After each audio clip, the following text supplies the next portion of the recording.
E esse mês de outubro é considerado outubro rosa, para haver o despertamento das mulheres para a necessidade de cuidar da saúde. Eu me lembro bem quando eu li um livro da Joyce Meyer, onde ela contava que quando descobriu um câncer de mama, e ela estava no auge do ministério dela, super produtiva, trabalhando muito, escrevendo muitos livros, pregando por todos os Estados Unidos e fora dos Estados Unidos, e ela falou: Senhor, por que um câncer agora? Como assim? O Senhor me cure, por favor. E Deus disse para Joyce: o que foi, Joyce? Você está querendo que eu te isente? Eu te dei uma carteirinha te isentando da lei da semeadura? Olha como é que você vive.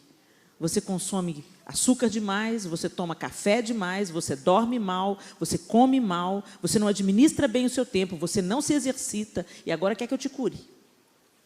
Então, o Senhor está nos despertando, e então ela foi levada para o arrependimento, e para rever todo o seu estilo de vida.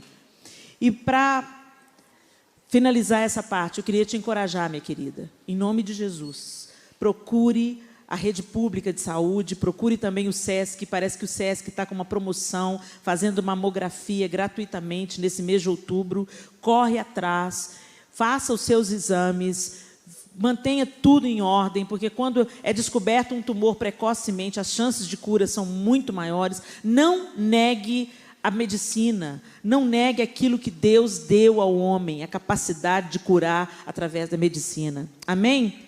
Vamos nos cuidar? Para a gente finalizar essa parte, vamos assistir um vídeo falando sobre isso? Vamos lá?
Isso aí. Então se cuida, gente. Amém?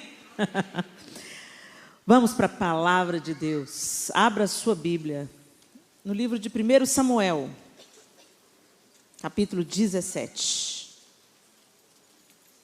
1 Samuel,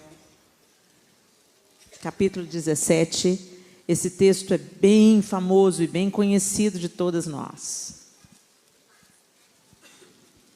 1 Samuel 17, a partir do verso 20, o texto da palavra de Deus diz assim: Davi então se levantou de madrugada pela manhã e deixou as ovelhas com guarda e carregou-se e partiu como Jessé lhe ordenara. E chegou ao lugar dos carros, quando já o exército saía em ordem de batalha e a gritos chamavam a peleja. E os israelitas e filisteus se puseram em ordem, fileira contra fileira. E Davi deixou a carga que trouxera na mão do guarda da bagagem e correu à batalha, e chegando perguntou a seus irmãos se estavam bem. E estando ele ainda falando com eles, Eis que vinha subindo do exército dos filisteus o homem guerreiro, cujo nome era Golias, o filisteu de Gate. E falou conforme aquelas palavras, e Davi as ouviu. Porém, todos os homens em Israel, vendo aquele homem, fugiram de diante dele e temiam grandemente. E diziam os homens de Israel: viste aquele homem que subiu? Pois subiu para afrontar a Israel. Há de ser, pois, que o homem que o ferir, o rei o enriquecerá de grandes riquezas, e lhe dará a sua filha, e fará livre a casa de seu pai em Israel. Então falou Davi aos homens que estavam com ele, dizendo: que farão aquele homem que ferir a este filisteu e tirar a afronta de sobre Israel? Quem é, pois, este incircunciso filisteu para afrontar os exércitos do Deus vivo? E o povo lhe tornou a falar, conforme aquela palavra, dizendo: assim farão ao homem que o ferir. E ouvindo Eliabe, seu irmão mais velho, falar aqueles homens, acendeu-se a ira de Eliabe contra Davi e disse: por que desceste aqui? Com quem deixaste aquelas poucas ovelhas no deserto? Eu bem conheço a tua presunção e a maldade do teu coração, que desceste para ver a peleja. Então disse Davi: que fiz eu agora? Porventura não há razão para isso. E desviou-se dele para outro, e falou conforme aquela palavra, e o povo lhe tornou a responder conforme as primeiras palavras. E ouvidas as palavras que Davi havia falado, as anunciaram a Saul, que mandou chamá-lo. E Davi disse a Saul: não desfaleça o coração de ninguém por causa dele, teu servo irá e pelejará contra este filisteu. Porém Saul disse a Davi: contra este filisteu não poderás ir para pelejar com ele, pois tu ainda és moço, e ele homem de guerra desde a sua mocidade. Então disse Davi a Saul: teu servo apacentava as ovelhas de seu pai, e quando vinha um leão e um urso e tomavam uma ovelha do rebanho, eu saía após ele e o feria, e livrava da sua boca. E quando ele se levantava contra mim, lançava-lhe mão da barba e o feria e o matava. Assim feria o teu servo leão como urso, assim será este incircunciso filisteu como um deles, porquanto afrontou os exércitos do Deus vivo. Disse mais Davi: o Senhor me livrou das garras do leão e das do urso, ele me livrará da mão deste filisteu. Então disse Saul a Davi: vai, e o Senhor seja contigo. E Saul vestiu a Davi de suas vestes, e pôs-lhe sobre a cabeça um capacete de bronze, e o vestiu de uma couraça. E Davi cingiu a espada sobre as suas vestes, e começou a andar, porém nunca o havia experimentado. Então disse Davi a Saul: não posso andar com isso, pois nunca o experimentei. E Davi tirou aquilo de sobre si, e tomou o seu cajado na mão, e escolheu para si 5 seixos do ribeiro, e pô-los no alforje de pastor que trazia, a saber, no surrão, e lançou mão da sua funda, e foi aproximando-se do filisteu. O filisteu também vinha se aproximando de Davi, e o que lhe levava o escudo ia adiante dele. E olhando o filisteu e vendo a Davi, o desprezou, porquanto era moço, ruivo e de gentil aspecto. Disse, pois, o filisteu a Davi: sou eu algum cão, para tu vires a mim com paus? E o filisteu, pelos seus deuses, amaldiçoou a Davi. Disse mais o filisteu a Davi: vem a mim, e darei a tua carne às aves do céu e às bestas do campo. Davi, porém, disse ao filisteu: tu vens a mim com espada, e com lança, e com escudo, porém eu venho a ti em nome do Senhor dos exércitos, o Deus dos exércitos de Israel, a quem tens afrontado. Hoje mesmo o Senhor te entregará na minha mão, e ferir-te-ei e tirar-te-ei a cabeça, e os corpos do arraial dos filisteus darei hoje mesmo às aves do céu e às feras do campo, e toda a terra saberá que há Deus em Israel. E saberá toda essa congregação que o Senhor salva, não com espada, nem com lança, porque do Senhor é a guerra, e Ele vos entregará na nossa mão. Aleluia. Senhor, essa é a Tua palavra, que ela se torne não apenas um texto, mas viva e eficaz para mudar a nossa maneira de viver, em nome de Jesus. Amém e amém. Glória a Deus, gente. Nós estamos em construção. Todas nós estamos em obras. Tem umas que usam uma camiseta escrita: estou em obras. Quem é que acha que está pronto? Está pronta? Eu já estou toda recalchutada em Deus. Eu estou prontinha, posso partir, posso para a glória agora. Quem está pronta? Estamos sendo construídas. Amém? Dia após dia, Deus amassa aqui, pega pesado ali, depois vem com refrigério a colar, e Ele é um Pai amoroso, e Ele vai nos modelando. E se a gente pensar na obra de construção, ela precisa de material, não é isso? Precisa de tijolo, precisa de cimento, precisa do acabamento, precisa de fazer o alicerce. É assim que nós somos. Não é diferente com a gente. Deus vai nos construindo. A Kátia aqui compartilhando com a gente a experiência dela. Talvez ali nos seus 36 anos ela já pensou, eu já estou pronta. Eu sou uma jornalista bem-sucedida. Eu sou bem-sucedida na carreira que eu escolhi. Eu me casei, eu tive uma filha linda. A minha vida está toda perfeita. Mas aos 36 anos veio um terremoto e jogou tudo no chão. E aí ela percebeu que tinha que começar tudo de novo e do jeito certo. Talvez o alicerce da Kátia tivesse todo errado. E ela precisava de começar de novo.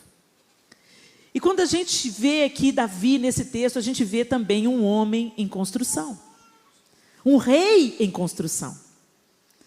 E quando eu li esse texto, eu ficava intrigada. O que deu na cabeça de Eliabe para ele tratar Davi daquele jeito? Davi foi ao fronte de batalha porque o seu pai, Jessé, pediu que ele fosse dar uma espiada nos 3 irmãos que estavam batalhando em Israel. Vai lá, me traz notícia dos seus irmãos, um pai aflito. Vai lá, Davi era o caçula, traz lá a notícia para mim. E Davi então vai, chega e pergunta, o texto diz que ele pergunta aos seus irmãos, ele deixa as suas ovelhas, ele deixa o seu trabalho, se desloca do seu lugar confortável e vai para o fronte de batalha para lutar? Não, ele vai para o fronte de batalha para trazer notícia dos seus irmãos para o seu pai e confortar o coração do seu pai. Ele não está ali para lutar. E aí ele se depara com uma conversa no meio do exército. Olha, vocês viram o gigante afrontando o exército? Pois é, ninguém enfrenta o gigante, ninguém enfrenta o gigante. E aí, o que vai ser? E ele pergunta, o que vai acontecer? Olha, quem vencer, quem enfrentar esse gigante, o rei vai fazer isso, isso, isso e aquilo. E quando ele estava ali conversando e sabendo notícias sobre isso, chega Eliabe, seu irmão mais velho. O irmão mais velho nessa cultura aqui é o cara. O irmão mais velho é o substituto do pai. O irmão mais velho é aquele que dá segurança. O irmão mais velho é o alvo do afeto e da admiração dos irmãos mais novos. Não é uma qualquer pessoa. O irmão mais velho era destacado. O irmão mais velho era importante. E aí Eliabe chega para Davi e não fala para Davi, oi Davi, tudo bem? Como é que você está? O que você veio fazer aqui, meu filho? Eu vim trazer notícias, levar notícias do papai. Não foi isso que ele fez. Ele falou, a que vieste aqui? E a quem deixaste aquelas poucas ovelhas no deserto? Já ridicularizou o que o cara fazia. Eu bem conheço a sua presunção e a maldade do seu coração que vieste para ver a peleja.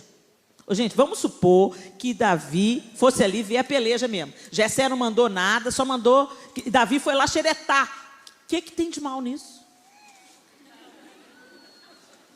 Eliabe estava no veneno. Aí quando eu olhei para Eliabe nesse texto, eu pensei, gente, o que deu no homem? Por quê? Por que essa agressividade de graça? Aí você volta alguns capítulos na Bíblia e você vai descobrir. Davi já havia sido ungido rei sobre Israel. Ele ainda não tinha ascendido ao trono, ele ainda não tinha subido ao trono, e tinha uma longa jornada, a perseguição de Saul ainda na vida de Davi, mas a unção, o óleo, a aprovação de Deus já tinha vindo sobre Davi. Aí eu comecei a entender por que da bronca de Eliabe. Imagina, Samuel chega na casa de Jessé para ungir um novo rei sobre Israel, porque Deus já havia rejeitado a Saul. Aí, quem que Jessé chama? Seu filho primogênito. O cara trabalhado para a batalha. O cara forjado, o cara com porte lutador, porte de guerreiro, habilidade de guerreiro, aparência de guerreiro, porte de rei. E quando Samuel, o profeta, bateu o olho em Eliabe, ele falou: eis aí o ungido do Senhor. E o Senhor: nananina, não olhe para a aparência, Samuel, porque eu olho o coração. E eu tenho rejeitado ao coração de Eliabe. Essa segunda parte da palavra me desmontou. Eu tenho rejeitado o coração de Eliabe. Às vezes você está aí na aparência de santidade, né? Você vem para a Bíblia, debaixo do braço, você fala aleluia, glória a Deus. E você pensa, quem olha para você pensa: eis aí o ungido do Senhor. Olha que mulher de Deus. Você vê o Instagram dela, a mulher de Deus. Mas vai conviver junto com a mulher de Deus para você ver. Eliabe tinha toda a aparência de rei, todo o porte de rei, era filho de Jessé, era uma coisa bem óbvia. Agora você imagina quando Samuel vira para Jessé e fala: não é esse. Não, como não? Como não? Não é Eliabe, não. Passa outro. Abinadab também não. Samar também não. Os 3 estavam lá na batalha do exército. Os 3 que tinham mais possibilidade. E mais 7 filhos de Jessé passaram. E Deus foi rejeitando a todos. Não, não é esse, não é esse, não é esse, não é esse. Jessé nem estava lembrando de Davi. Deus pergunta: não tem mais nenhum outro filho? Eu fico imaginando o próprio Samuel pensando: gente, será que eu escutei Deus certo? Ah, tem. Chama o menino. Eu fico imaginando a cara dos outros irmãos quando falou: chama Davi. Davi. Se não é Eliabe, vai ser Davi. Se não é Abinadab, vai ser Davi. Se não é Samar, vai ser Davi. O pequenininho, desprezado. O bonitinho, ruivinho, de gentil aspecto. E quando entra Davi, Samuel fala: eis aí. Deus usa as coisas que não são para reduzir a nada as que são. Deus não se impressiona com a aparência, Deus não se impressiona com o nosso discurso. Deus está de olho em quem nós somos de fato. E aquilo que está crescendo no nosso coração. Aí quando a gente chega nessa parte, a gente entende por que Eliabe estava com a avó atrás do toco, como a gente fala aqui em Minas Gerais. E se você está assistindo em outro estado, eu quero te falar: avó, atrás do toco é mau humor. Estava nas 3 sexta-feira. Muito bem. Deus precisava de construir alguma coisa em Davi. Identidade. Primeiro tijolo que Deus vai usar aí para nós sermos construídas também, assim como Davi: identidade. Quem você é em Deus. Davi tinha tanta segurança de quem ele era em Deus, que ele não ficou gastando tempo com Eliabe, com o mau humor de Eliabe, com aquilo que Eliabe estava profetizando sobre a vida dele. Ele vira para Eliabe e fala assim: o que fiz eu agora? Essa fala me diz que Eliabe já estava pegando no pé dele. O que é dessa vez, Eliabe? Acaso não há razão para isso? Se vira e continua fazendo o que estava fazendo. Quantas vezes Deus vai colocar uma pessoa difícil na sua vida para tentar desvirtuar a sua identidade, para não deixar você descobrir quem você é em Deus.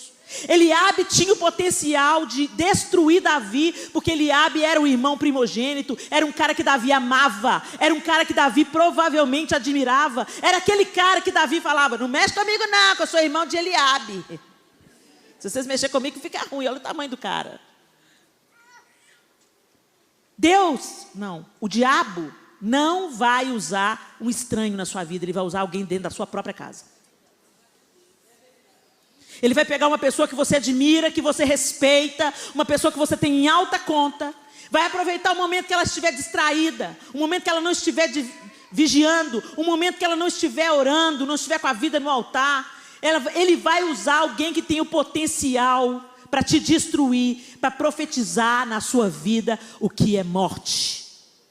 Então, às vezes, você chegou aqui, você é uma menina que eu ouvi desde pequenininha. Você não vai dar nada não, filhinha. Ah, você é tão chata. Como você é chata. E gente que fala isso com a gente é mãe e pai, porque eles aguentam a gente, né? A gente não é fácil mesmo, não. Aí a mãe está lá atribulada, a gente apronta e ela fala: ai, menina, não te aguento, ô menina, ô peste, praga. Dependendo se a mãe não é crente, é isso que sai da boca. Praga, peste, ô menina danada. Sabe o que significa danada? Condenada ao inferno. É, ficou besta, né? Não fala isso mais.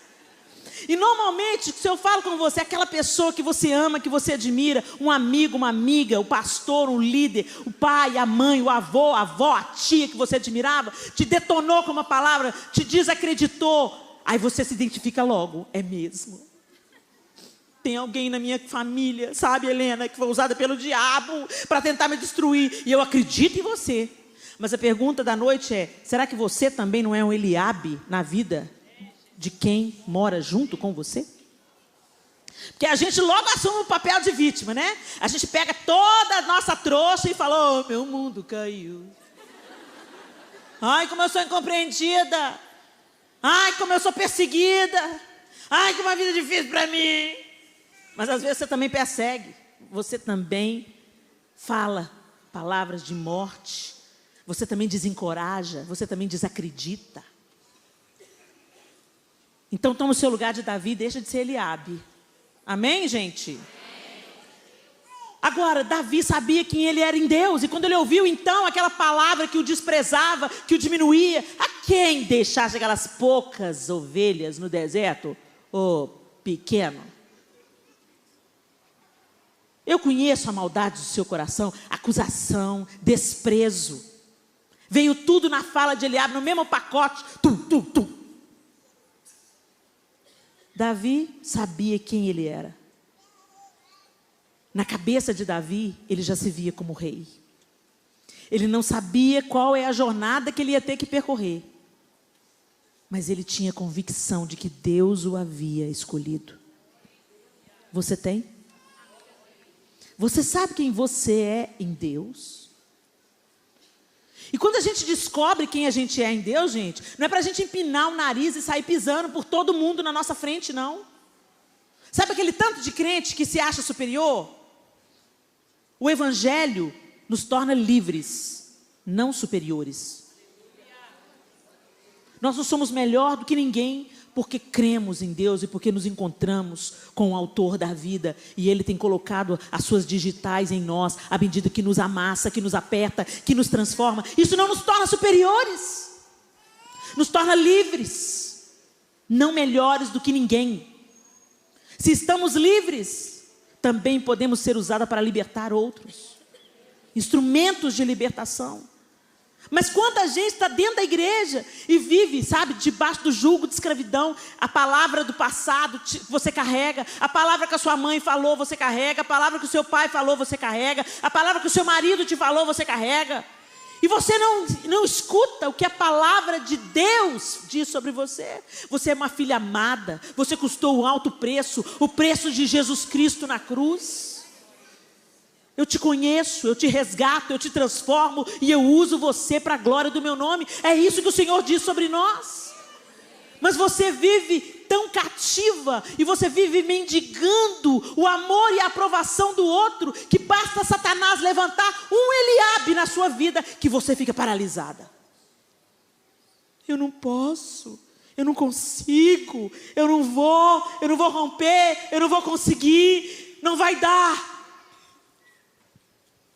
Um líder, alguém que você admira. Você tem que aprender a discernir o seu adversário. O seu adversário não é de carne e sangue.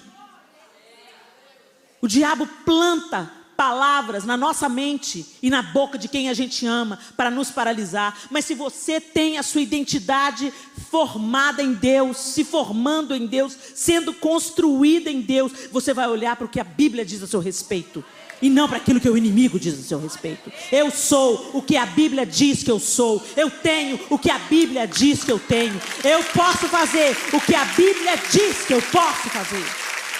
É essa palavra que vale sobre mim. Eu não sou perfeita, eu sou imperfeita, mas eu sou amada. Eu posso todas as coisas naquele que me fortalece. Eu estou sendo forjada. Eu não estou pronta, mas eu estou na jornada. E o oleiro é o meu Senhor. O segundo passo,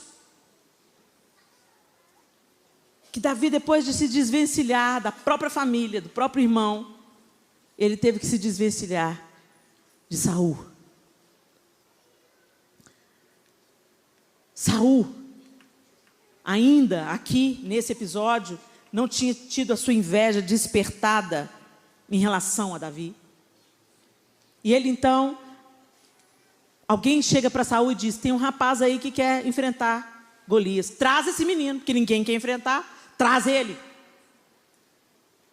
E quando Saul conversa com Davi, e ele olha para Davi, e ele faz a comparação, Davi e Golias, tadinho do menino, ele tem boa intenção, mas não vai rolar, né? E ele fala: contra esse filisteu você não vai poder lutar, porque ele já é homem experimentado na guerra. E Davi fala assim: você não sabe de uma coisa que Deus fez comigo. Tem alguma coisa na minha vida que você não sabe. E Davi começa a contar para Saul que ele tinha uma experiência anterior com Deus. Ele tinha um leão e ele tinha um urso. Você tem experiência com Deus? Quando o inimigo chega para te afrontar, quando o inimigo chega para jogar mentira no seu coração, o que você traz à memória? Aquilo que você já experimentou em Deus ou a experiência que a sua irmã viveu? Eu posso te contar aqui várias experiências que eu tive com Deus. Mas se você não tiver a sua experiência pessoal com Deus, a minha vai te edificar por um tempo, mas não vai te sustentar na parte difícil da jornada. Davi tinha tido a experiência de lutar com um leão e prevalecer, e de lutar contra um urso e prevalecer. E ele conta isso para Saul e fala: Deus me entregou o leão, Deus me entregou um urso, Ele vai me entregar esse incircunciso filisteu. Ele tinha uma convicção plena de que era Deus que tinha levado ele no fronte de batalha e que era Deus que ia pelejar por ele. Ele não estava confiado no próprio braço. Ele estava confiado naquilo que Deus era capaz de fazer. Quando Saul ouviu a experiência, Saul também creu e falou: vai, e que Deus te ajude. E você, que experiência que você tem? No dia que o diabo vem te afrontar, como é que você reage? O que você traz à sua memória? Será que você já viveu alguma coisa em Deus que te encoraja e sustenta a sua fé num dia difícil?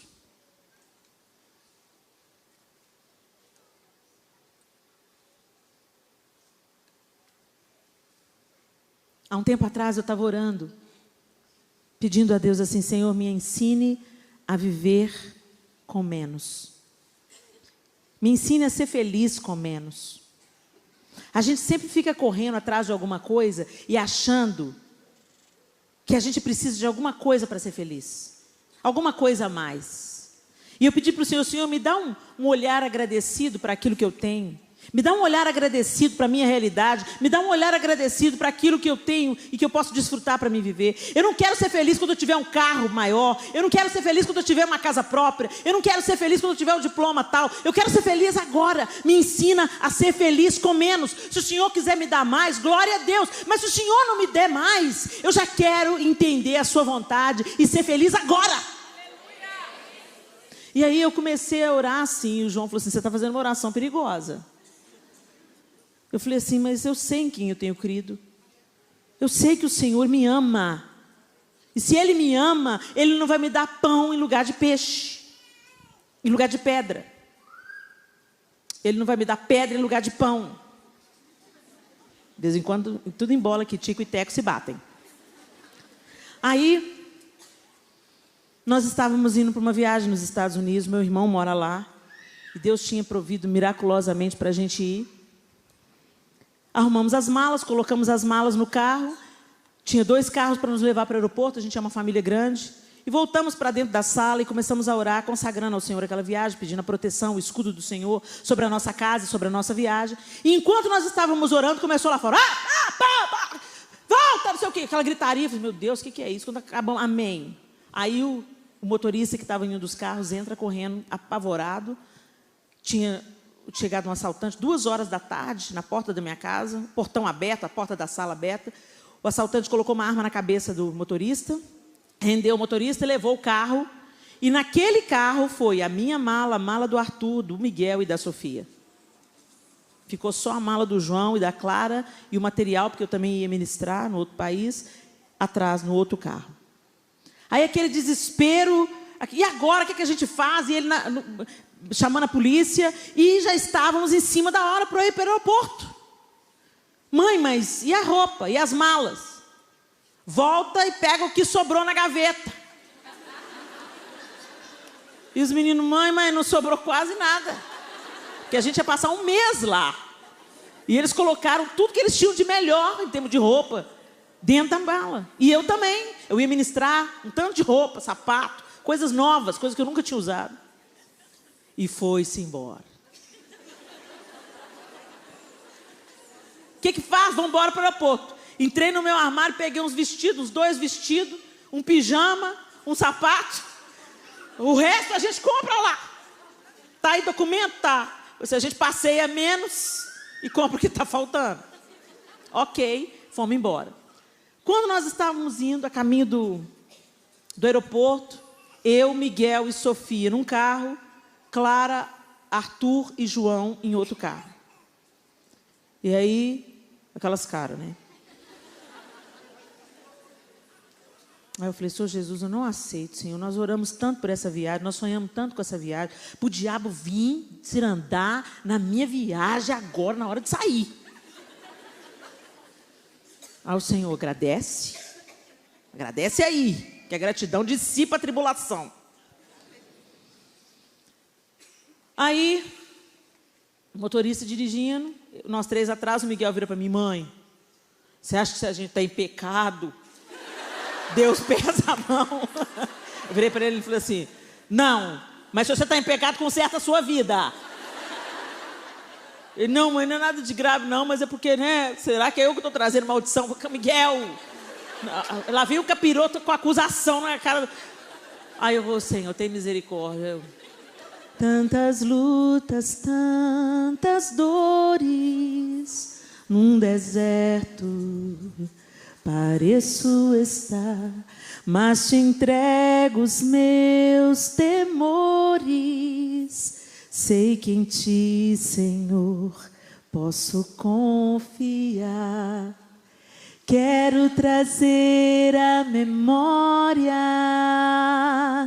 aquilo que me dá esperança. Quero trazer à memória aquilo que me dá esperança. Aí os 2 começaram.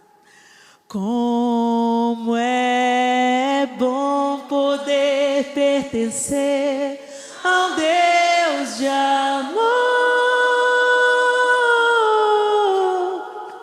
Como é bom poder confiar em sua fidelidade.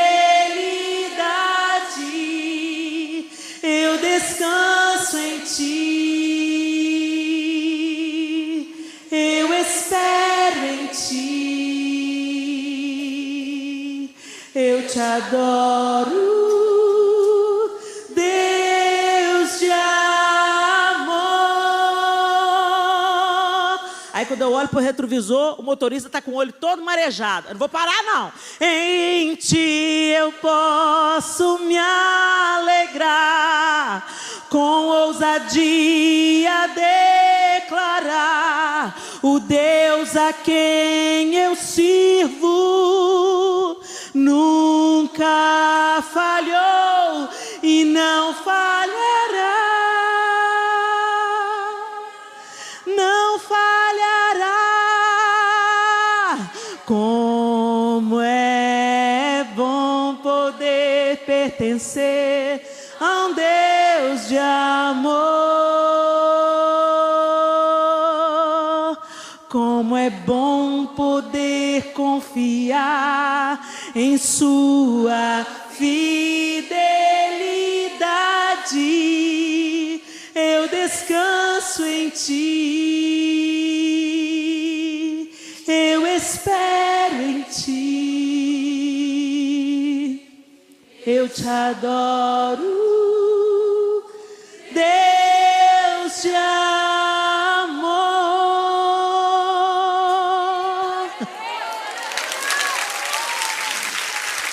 A atmosfera mudou. A tristeza virou alegria e nós já estávamos chegando no aeroporto. Quando nós descemos, Miguel, Sofia, Arthur, já eram outros.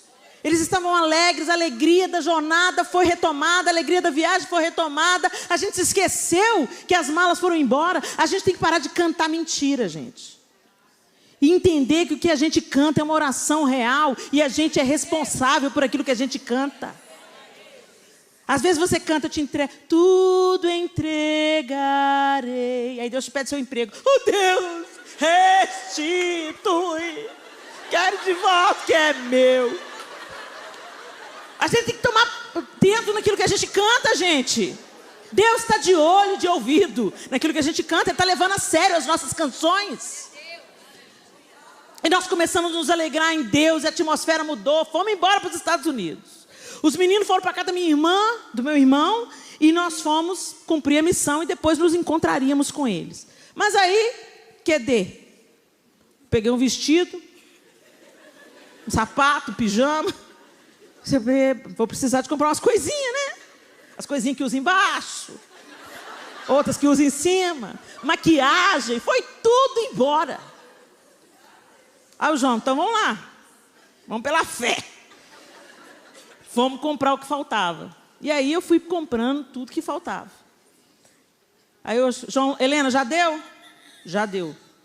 Comprou tudo que você está precisando? Comprei, João, tudo que eu estava precisando. Aí ele virou para mim e falou assim, restituiu o que foi na mala? Eu não chegou nem perto. Ele falou assim, então Deus atendeu a sua oração. Você precisa de muito menos para viver.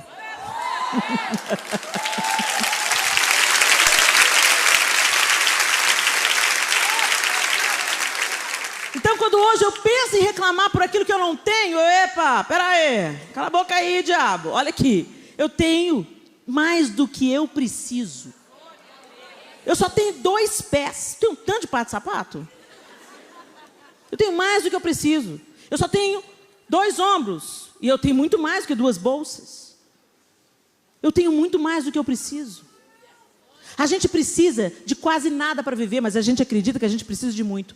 Foi uma experiência minha que mudou a minha maneira de ver as coisas. Você precisa de uma experiência sua que mude a sua maneira de ver as coisas. Se você não tem, busca. Deus, eu quero te conhecer. Não quero conhecer apenas aquilo que contam sobre o Senhor. Eu não quero conhecer apenas a experiência da Helena, a experiência da pastora Madalena. Eu quero conhecer aquilo que o Senhor quer tratar comigo. Porque no dia mau, no dia da adversidade, o diabo vem te intimidar, o diabo vem falar mentira. Você calado. Eu tenho mais do que eu preciso. O Senhor cuida de mim. Ele me sustenta, Ele me livra. Você precisa da sua experiência. Davi tinha essa experiência. E ele sabia que ele ia ganhar Golias, vencer Golias, não na força do próprio braço, mas naquilo que Deus ia fazer no seu lugar. Essa foi a argamassa da construção. Veio o tijolo, veio a argamassa, mas falta acabamento. E aí, quando você continua lendo o texto, você vê que Saul colocou a armadura dele em Davi. E Davi não conseguia andar. E ele fala, não consigo andar porque eu nunca experimentei isso. Essa é a sua armadura, rei. Essa não é a minha, é a sua. E a gente fica tentando viver com a armadura do outro. Você passa a vida correndo atrás do dom que a outra tem, a habilidade que a outra tem, o jeito que a outra tem, a roupa que a outra tem, o cabelo que a outra tem. Você sempre está se projetando em alguém. E sempre quando você está querendo ser outra pessoa, o mundo está perdendo a pessoa maravilhosa que você é. Deus te criou de uma maneira única, singular. Não tem outra pessoa no planeta igual a você e você querendo ser outra pessoa.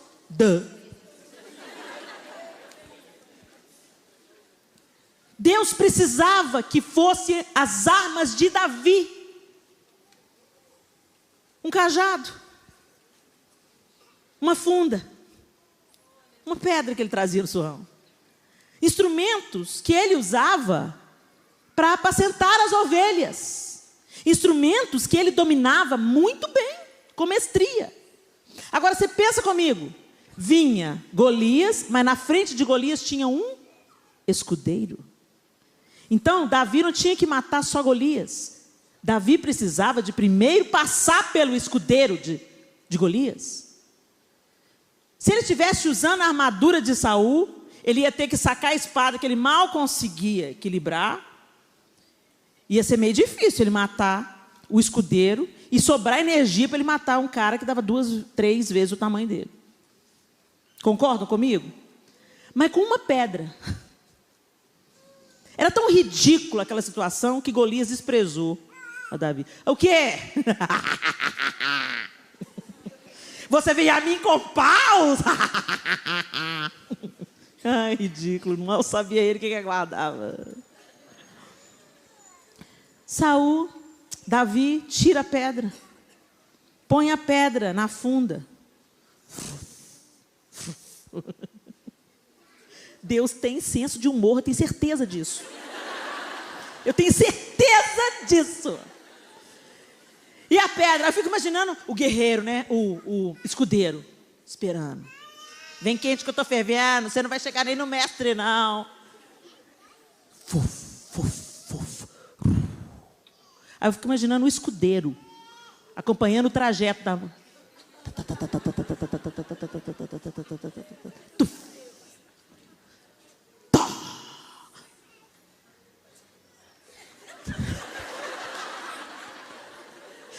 Saiu fora. Depois nem se fala mais em escudeiro, porque Golias já estava no chão. Pelo poder da espada, não pelo poder da pedra. Pelo poder do Senhor, usando uma pequena pedra. E ele concluiu, foi até Golias, tirou a espada das mãos de Golias e cortou a cabeça. Terminou o serviço. Deus te deu habilidades. Deus te deu pedra, cajado, surrão. Tem uma coisa que você faz bem, você sabe qual é. Se você não sabe, descubra urgentemente. O que você faz que as pessoas reconhecem que você faz bem. Olha que curioso, gente. Justamente o que Eliabe desprezou. A quem deixaste aquelas poucas ovelhas no deserto, queridinho? Queridinho é por minha conta. Licença poética. Aquilo que o seu irmão despreza, às vezes vai ser a pedra certeira na testa do gigante. Aquilo que as pessoas ridicularizam em você. Gente, quando eu fiz o meu teste vocacional, eu cantava e fazia teatro. Sempre amei cantar e fazer teatro. E o top 1 do meu teste vocacional deu oratória. Eu olhei bem na cara da coordenadora do meu 2º grau e falei, o que eu vou fazer com isso? O que é oratória? Eu nem sabia o que é. O que é oratória? Oratória, Helena? Helena, você vai ter a habilidade de se comunicar com o público. E o que eu vou fazer com isso? Eu quero cantar. Eu quero ser atriz. Eu nasci para ser atriz. É isso que eu quero fazer. O que eu vou fazer com oratória? Não, Helena, isso pode até colaborar muito com o que você quer fazer. Atriz, teatro, a oratória coopera. Mas olha, você tem o dom, as pessoas, você vai falar e as pessoas vão te ouvir. E por que eu quero que as pessoas me ouçam? Eu quero que as pessoas me aplaudam, querida. Quero que as pessoas reconheçam a minha arte. Mas Deus tinha planos muito maiores. Eu é que sei que pensamentos que tem sobre você, Helena. Pensamentos de paz e não de mal, para te dar uma esperança e um futuro. Ok, que o teatro ajuda aqui, porque senão eu não aguentava encarar vocês. E música também, não está sendo desperdiçado. Deus não desperdiça nada. Mas a pedra, eu estou aqui, a música é o cajado. O teatro é o surrão. Mas a pedra é a palavra. E você? Tem alguma coisa que você tem, que Deus quer usar. Ele já te colocou, você já veio com o pacote. Ele já colocou na sua mala. Já está em você. E o diabo vai tentar usar as pessoas para abortar isso. Porque isso faz parte da sua construção, da sua realização. Gente, eu posso estar doente, eu posso estar na luta, eu posso estar no deserto. Quando eu subo para pregar, todas as minhas dores são minimizadas. Minha doença, eu já subi para ministrar doente, com febre. Vai embora. O João Lúcio que me acompanha, o João Lúcio é a minha liderança gentil. Ele que é a minha cobertura. Ele está sempre comigo nas viagens. Eu fico impressionado. É Deus na sua vida. Você às vezes está doente. Você fala, eu não quero ir lá. Eu não quero ver aquele povo. Eu não quero tirar foto. Eu não quero abraçar. Eu não quero beijar. Eu quero ficar na minha cama e quero chorar. Aí ele vem e fala, Deus, em nome de Jesus, tira todo espírito de covardia, abençoa ela, renova ela. Bora lá, meu bem. Aí eu vou. Amém. Pela fé, posso pregar. Aí quando eu subo, parece que fica assim. O João fica assim, ele fica no primeiro banco só rindo. É Deus. É o seu propósito. Não é aquilo que você faz sozinho, é aquilo que Deus te deu para fazer. E é onde Ele te respalda. Se você aconselha, mas ninguém está vendo, ninguém precisa ver. Quem tem que ver o que você faz diante de Deus é o inferno e o céu. Isso é suficiente. Pare de buscar a aprovação dos homens. Enquanto você buscar a aprovação dos homens, os Eliabes vão te paralisar. Mas quando não te interessar mais a aprovação dos homens, você põe os seus olhos em Deus e põe os seus olhos no gigante e fala, eu vou te vencer em nome do Senhor dos Exércitos. A minha adversidade, a minha dor, o meu pecado, os meus gigantes, eu vou vencer em nome do Senhor dos Exércitos. Primeiro, porque eu sei quem eu sou em Deus. Segundo, porque eu sei as experiências que eu já tive nele. E terceiro, porque ele já me habilitou com tudo o que eu preciso para a minha batalha. E não é diferente com você. Feche seus olhos. Deus está nos construindo. E Ele quer, Ele precisa que você entenda que você é uma filha amada. E que há um propósito divino sobre você. Se você está viva, é porque Deus tem algo ainda para fazer em você e através de você. Tem um propósito que ainda não foi concretizado. O dia que a nossa função for cumprida, a nossa missão completada, o Senhor nos chama de volta para casa. Ele não tem propósito de que a gente fique aqui sofrendo por sofrer, vivendo por viver. Se a gente ainda está viva, é porque Deus tem um propósito para ser executado em nós e através de nós. Mas para isso, querida, você precisa entender quem você é em Deus. Amada, salva, liberta, preciosa, com valor inestimável. Você não precisa se parecer com ninguém. Você não precisa se comparar a ninguém. Tem algo em você que vai nutrir a vida de alguém, que vai alimentar alguém, que vai curar alguém, que vai encorajar alguém. Helena, mas agora eu só tenho um pacote de dores. Até agora eu só tenho miséria, até agora eu só tenho problema. ainda levou um bom tempo para Davi subir ao trono, cumprir o propósito. Mas Deus não desperdiça nada. Nenhuma dor será desperdiçada, nenhuma luta será desperdiçada. Aliás, das nossas dores nascem o nosso chamado. Não despreze a sua dor. Não despreze o vale. Não despreze. Você está com um problema no casamento? Deus quer te usar como uma restauradora de casamentos. Você tem problema de autoestima? Deus quer te usar para encorajar mulheres, para que elas aprendam a ver a sua própria beleza. Você tem problema com álcool, com vício, com droga? Deus quer te sarar, para você dizer para outro: tem esperança, Deus mexeu comigo, Deus me transformou, vai te transformar também. Você tem problemas na sua sexualidade? Deus vai usar isso para a glória e honra do nome dEle, para encorajar outros que estão se matando porque não encontram um caminho. Nos dias confusos em que nós estamos vivendo, nós precisamos de homens e mulheres cheios do Espírito Santo de Deus, curados para curar, transformados para transformar. Se levante do seu lugar, como Davi se levantou. Saiu da sua comodidade, daquilo que ele já estava acostumado a fazer, daquilo que ele já estava, aquilo que ele sabia lidar muito bem. Ele se moveu, pensando que estava indo para uma função.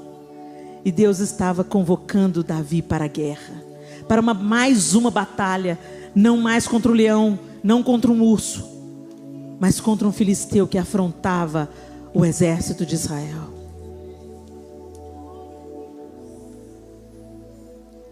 Deus está contando com você. Você é um Davi de Deus. Você está querendo dizer que eu vou reinar, Helena?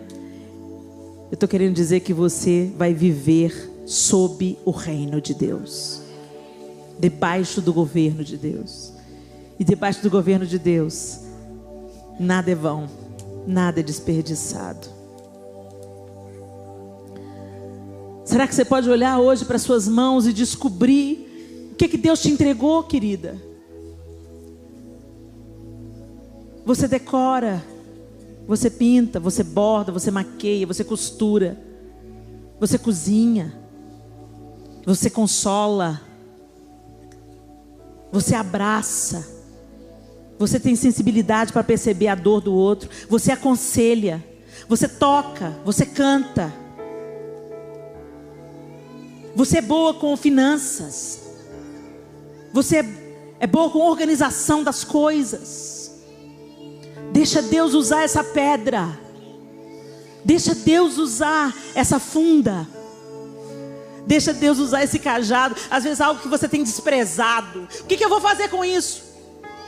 Eu conheci uma senhora, não pessoalmente, ouvi a história sobre ela, que ganhou dezenas de presidiários, porque todas as semanas ela escrevia em punho cartas para cada um deles, falando do amor de Deus. Não despreza o que você tem. Não despreza o que Deus te entregou. Faça para servir, não faça para ser visto, faça para servir, faça para ajudar. Não tem alegria maior do que essa. Cumprir o propósito para o qual nós nascemos. E tantas vezes os Eliabes na sua vida abortaram isso. Pai, mãe, irmão, irmã, tio, vó. Tantas vezes você se sentiu uma inútil. Tantas vezes você se sentiu paralisada. Tantas vezes você se sentiu desprezada. Ah, isso acontece na sua vida, Helena. Eu tinha tudo para dar errado. Se você ler o histórico da minha família, eu tinha tudo para dar errado.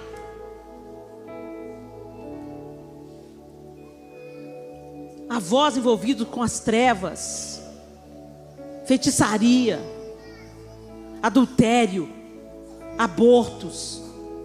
Tanta coisa triste nas ascendências das minhas famílias maternas e paternas. abuso sexual na minha infância, um senso de desvalor enorme. Mas o Senhor mudou a minha sorte e me mostrou que eu não preciso de competir com ninguém. Eu não preciso provar para ninguém quem eu sou. Eu só preciso ser tudo aquilo que Deus quer que eu seja. E estar no lugar onde Deus me quer, na hora que Ele quiser. É nesse lugar que reside a nossa alegria, a nossa realização como pessoas, como mulheres. Mas a gente está correndo atrás do vento, tentando fazer tantas coisas para parecer bem-sucedida para o mundo, para as amigas. E terminamos frustradas ou doentes. Volta, minha linda. Olha para suas mãos. Encontra o seu propósito. Viva, busque a sua experiência pessoal e perdoe os Eliabes. Perdoe o seu pai, perdoa a sua mãe, perdoa a sua tia, perdoa aquela pessoa que gerou dor e te paralisou com uma palavra, com uma atitude, que te abandonou, que te abusou. Perdoa. A sua luta não é contra eles. Discirna o seu inimigo e prossiga e avance e vença esse gigante em nome de Jesus. Amém? Fique de pé no seu lugar. Dê a mão para a mulher que está do seu lado, para a pessoa que está do seu lado.